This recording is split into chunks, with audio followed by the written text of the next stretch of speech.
காத்தனர் தங்களின் மந்தையை கண்டனர் பேரொளி விண்ணிலே கொண்டனர் தன்னிலே அச்சமே அச்சமே நீக்குமே என்றதோர் தூதனின் வாய்மொழி ஆனந்தம் தந்திடும் செய்தியை கூறவே வந்தேன் நான்.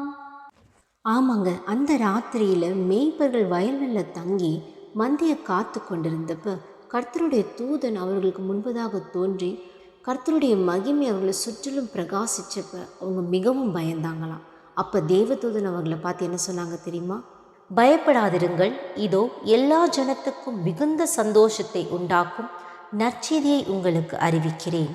இன்று கர்த்தராகிய கிறிஸ்து என்னும் இரட்சகர் உங்களுக்கு தாவீதின் ஊரிலே பிறந்திருக்கிறார். ஆண்டவராகிய இயேசு கிறிஸ்து பாலகனாய் பிறந்தது நமக்கு மிகுந்த சந்தோஷத்தை உண்டாக்கும் நற்செய்தியாயிருக்கிறது. ஏன் தெரியுமா? அன்று ஆதாமின் கீழ்ப்படியாமையினால் பாவத்திற்கு அடிமைகளான மனித குலத்தை மீட்கும்படியாகவே ஆண்டவராகிய இயேசு கிறிஸ்து இந்த பூமியில் பிறந்தாருங்க. மனுஷனால் மரணம் உண்டானபடியால் மனுஷனால் மரித்தோரின் உயிர்த்தெழுதலும் உண்டாயிற்று. ஆதாமுக்குள் எல்லாரும் மரிக்கிறது போல கிறிஸ்துவுக்குள் எல்லாரும் உயிர்ப்பிக்கப்படுவார்கள். இப்படி உயிர்ப்பிக்கப்படும்படியாகவே மனித குலத்தின் எல்லா பாவங்களையும் சுமந்து தீர்க்கிற தேவ ஆட்டுக்குட்டியாகவே ஆண்டவராகிய இயேசு கிறிஸ்து இந்த பூமியில் பிறந்தாருங்க.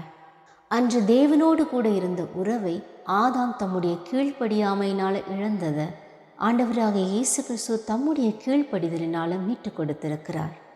அந்த ஆண்டவராகிய இயேசு கிறிஸ்துவின் பிறப்பை கொண்டாடி கொண்டிருக்கிற நாம் எல்லாரும் மிகுந்த சந்தோஷத்தை உண்டாக்கும் நற்செய்தியை ஒவ்வொருவருக்கும் அறிவித்து அவர்களுடைய இருதயத்தில் ஆண்டவராகிய இயேசு கிறிஸ்து என்னும் இரட்சகர் பிறக்க முற்படுவோம். God bless you.